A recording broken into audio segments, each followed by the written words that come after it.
Movie की starting में हम देखते हैं एक पुलिस ऑफिसर को जो कि पुलिस स्टेशन में से एक बैग को चोरी कर वहां से निकल जाता है और जैसे वो गाड़ी में जा रहा होता है तभी कोई पीछे से उसको अटैक कर उसको मार देता है। ये एक वुमेन होती है। जहां हमें दिखाया जाता है कि टिफनी नाम की डॉल की आत्मा उस वुमेन में होती है और उस पुलिस ऑफिसर को भी बैग चुराने के लिए टिफनी ने ही कहा होता है। और जब उस संदूक से बैग को ओपन करती है तो उसमें कई सारी डॉल्स के पार्ट्स होते हैं जिसमें चार्ल्स की आत्मा होती है यानी चकी की। और आज भी टिफनी को ऐसा लगता था कि इन डॉल्स में कहीं ना कहीं चकी की आत्मा जिंदा है। और उसके बाद वो उस डॉल्स के सारे पार्ट्स को सील देती है और चकी को एक सर्कल में रख देती है और ब्लैक मैजिक करने लगती है जिसे वुडू मैजिक भी कहा जाता है और अलग अलग मंत्र पढ़ने लगती है। लेकिन मंत्रों को पढ़ने के बाद चकी जिंदा नहीं होता। ये देख के टिफनी को काफी ज्यादा गुस्सा आ रहा होता है क्योंकि वो चकी की गर्लफ्रेंड थी। वो चकी से काफी ज्यादा प्यार करती थी। लेकिन तभी उसके पास टिफनी का एक दोस्त आ जाता है और जैसे ही वो पीछे मुड़कर देखती है तो वहां पर चकी नहीं होता। इसका मतलब वो समझ जाती है कि चकी अब जिंदा हो चुका है और वो अपने उसी दोस्त को पेट पर बांध देती है और तभी उसके सामने चकी आ जाता है जिसकी हालत काफी ज्यादा खराब होती है। ये देख के वो काफी ज्यादा डर जाता है और चकी उसके दोस्त को मार देता है। ये देख के टिफनी काफी ज्यादा खुश होती है और तभी टिफनी उसको एक वेडिंग रिंग दिखाती है और वो उससे कहती है कि जिस रात तुम मर गए थे उस रात ये वेडिंग रिंग तुम्हारे पास थी, शायद ये तुमने मेरे लिए ली होगी। और चकी उससे कहता है कि मैं और तुमसे शादी करूंगा, कभी तुमसे शादी करने की मैं सोच भी नहीं सकता। ये सुन के टिफनी को काफी ज्यादा गुस्सा आता है। तभी वो चकी को एक पिंजरे में बंद कर देती है और बाहर जाती है और चकी के लिए एक ब्राइट डॉल लेके आती है और उसको भी उसी पिंजरे में डाल देती है और तभी वो नहाने के लिए चली जाती है। और तभी चकी की नजर उस डॉल की माला पर जाती है जिसमें एक रिंग लगी होती है और चकी उस डायमंड रिंग को निकाल लेता है और उस रिंग से केज का दरवाजा खोल लेता है और वहां से बाहर निकल जाता है। और टिफनी ने उसको पिंजरे में बंद किया था इसलिए वो उस पर काफी ज्यादा गुस्सा था। तभी वो टिफनी के पास जाता है और टिफनी को इलेक्ट्रिसिटी के झटके देकर उसको मार देता है और तभी उसी ब्राइट डॉल को देखता है जिसको वो उसी सर्कल में रख देता है जिस सर्कल में चकी को रखा गया था और वो उसी डॉल पर वुडू मैजिक यानी ब्लैक मैजिक करने लगता है टिफनी का सोल उस ब्राइट के अंदर आ जाए। और तभी जैसे टिफनी को होश आता है तो वो देखती है कि उसकी आत्मा एक डॉल के अंदर होती है। ये देख के उसको बहुत ज्यादा गुस्सा आता है और तभी चकी उससे कहता है कि तुम चाहती हो ना हम दोनों को इंसानों का शरीर मिल जाए तो जैसा मैं कहूँ तुम्हें वैसा ही करना होगा। जिसमें वो उससे कहता है कि मेरे मरते वक्त मेरे गले के अंदर एक लॉकेट होता है जो मेरी बॉडी के साथ दफना दिया गया और हमें वो लॉकेट कैसे भी कर वापस लाना होगा। यहाँ हमें पता लगता है कि चकी की बॉडी को न्यू जर्सी में दफनाया गया है जो यहाँ से काफी दूर होती है। और तभी टिफनी को एक आइडिया आता है। वो अपने पड़ोसी को कॉल करती है और उससे कहती है कि मेरे पास 2 डॉल्स है जिन्हें तुम्हें न्यू जर्सी पहुंचाना होगा, बदले में मैं तुम्हें $1000 मिलेंगे। इतना ज्यादा पैसा देखकर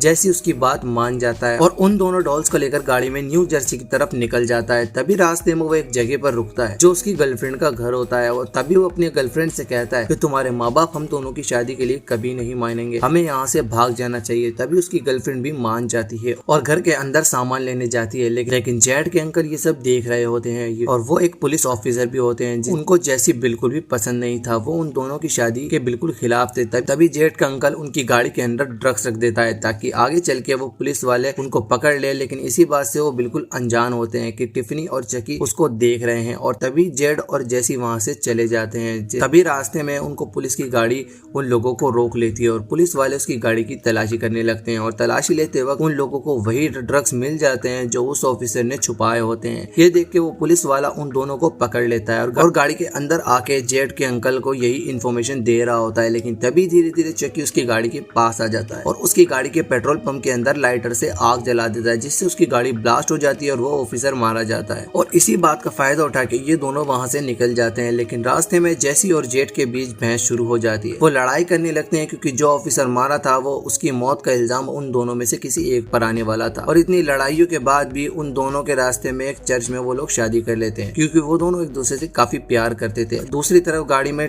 चकी और टिफनी गाने सुन रहे होते हैं। तभी जेड और जैसी एक होटल में स्टे करते हैं जहाँ पर हमें एक कपल और दिखाया जाता है जो कि चोर होते हैं और उस कपल में से एक औरत जेड का पर्स चुरा लेती है। लेकिन ऐसा करते वक्त टिफनी उसको देख लेती है और तभी रात को टिफनी उन दोनों कपल के पास जाती है और उन दोनों को बहुत बुरी तरह से मार देती है। और ये काम देखकर चकी उससे काफी ज्यादा खुश होता है क्योंकि उसको एक किलर की ही तलाश थी और वो उससे शादी करने के लिए राजी हो जाता है। तभी चकी उससे वही वेडिंग रिंग को पहना देता है। ये देख के टिफनी को काफी ज्यादा खुशी होती है। और दूसरी तरफ जेड और जेसी को देखते हैं जो अभी भी इस बात से परेशान थे कि आखिर उन लोगों के साथ क्या होने वाला है। तभी जेड अपने दोस्तों को कॉल करती है और उसका दोस्त उनको बताता है कि शहर की सारी पुलिस तुम दोनों को ढूंढ रही है। ये सुन के वो लोग काफी ज्यादा डर जाते हैं और वो लोग सुबह उठ के देखते हैं तो जिस कपल ने उनका बैग चुराया था उसको किसी ने बहुत बेरहमी से मार दिया है। ये देख के वो लोग काफी ज्यादा डर जाते हैं और वहाँ से अपनी डॉल्स को लेकर चले जाते हैं और उनके साथ उनका दोस्त भी होता है जिससे जेड ने रात को बात की थी। और दूसरी तरफ जेड और जेसी एक दूसरे पर शक कर रहे होते हैं। वो दोनों एक दूसरे को मर्डरर समझ रहे थे क्योंकि ये लोग जहाँ भी जा रहे थे वहाँ पर मर्डर हो रहे थे, लेकिन उनका दोस्त कहता है कि मुझे तुम दोनों पर पूरा भरोसा है। उन लोगों से कहता है कि तुम दोनों हस्बैंड वाइफ हो, तुम दोनों को एक दूसरे से प्यार करते हो, तुम दोनों को एक दूसरे पर भरोसा रखना चाहिए। तभी उसका दोस्त चकी और टिफनी के पास जाता है और जाके उन दोनों को देखता है और तभी वो उस जगह को उठाकर देखता है तो उसकी हालत खराब हो जाती है क्योंकि जेड के अंकल जिन्होंने ड्रग्स छुपाई थी उनकी डेड बॉडी उसी गाड़ी के अंदर रखी हुई होती है। तभी जेड का दोस्त उस ऑफिसर की गन निकाल के उन दोनों पर गन पॉइंट कर देता है और उनसे कहता है कि मैं जान गया हूँ तुम दोनों ही कातिल हो। और तभी चकी और टिफनी अपनी रियलिटी दिखा देते हैं। उन दोनों पर वो लोग गन पॉइंट कर देते हैं। डॉल्स को देखकर वो बहुत ज्यादा डर जाते हैं। ये देख के जेड का दोस्त भी बहुत ज्यादा डर जाता है और वहाँ से भागने लगता है, लेकिन तभी एक ट्रक से उसका एक्सीडेंट हो जाता है और उसकी मौत हो जाती है। और तभी चकी और टिफनी उन पर गन पॉइंट करके उनको न्यू जर्सी चलने को कहते हैं और वो लोग वहाँ से निकल जाते हैं, लेकिन रास्ते में उनकी गाड़ी खराब हो जाती है और तभी वो लोग एक दूसरी गाड़ी को चुरा लेते हैं। सफर को वो जारी रखते हुए और चकी और टिफनी उन दोनों को अपना पूरा प्लान भी बता देते हैं। तभी उस गाड़ी के अंदर एक किचन भी होता है जिसमें टिफनी चकी के लिए कुछ कुकीज बनाती है और तभी खाने के बाद बर्तन धोने की बात पर चकी और टिफनी के बीच में लड़ाई शुरू हो जाती है, जिसका फायदा उठा के जेड जिसको चेयर से बांधा हुआ था वो तभी मौका देख के जेड टिफनी को लात मार के ओवन के अंदर फेंक देती है और तभी जैसी भी चकी को गाड़ी में से लात मारकर बाहर फेंक देता है और उन दोनों को लगता है कि अब वो लोग बच गए हैं और वो क्रीपी सी डॉल इतनी जल्दी हार मानने वाली नहीं थी। तभी चकी उनकी गाड़ी पर फायर करता है जिससे उनकी गाड़ी का ग्लास टूट जाता है और उनकी गाड़ी का एक्सीडेंट हो जाता है। तभी टिफनी को देखते हैं जिसको जेड ने लात मारकर ओवन में गिरा दिया था। तभी वो ओवन से बाहर आ जाती है, वो पूरी जल चुकी होती है और वो जेड पर अटैक करती है और तभी वहाँ पर जेसी आ जाता है जो टिफनी को लात मारकर बाहर फेंक देता है। और तभी दूसरी तरफ हम चकी को देखते हैं जो जेड को गन पॉइंट कर देता है और उसी कब्रिस्तान में उसे ताबूत के पास चलने को कहता है और वही लॉकेट होता है जिसमें चकी अपनी और टिफनी की आत्मा को जेड और जेसी के अंदर ट्रांसफर कर सके। तभी वो दोनों वहाँ पर पहुंच जाते हैं और जेड से उस लॉकेट को निकालने की कहता है। तभी वो लॉकेट चकी के हाथ में आ जाता है और दूसरी तरफ जेसी भी वहाँ पर पहुंच गया था जिसके पास भी गन होती है और वो टिफनी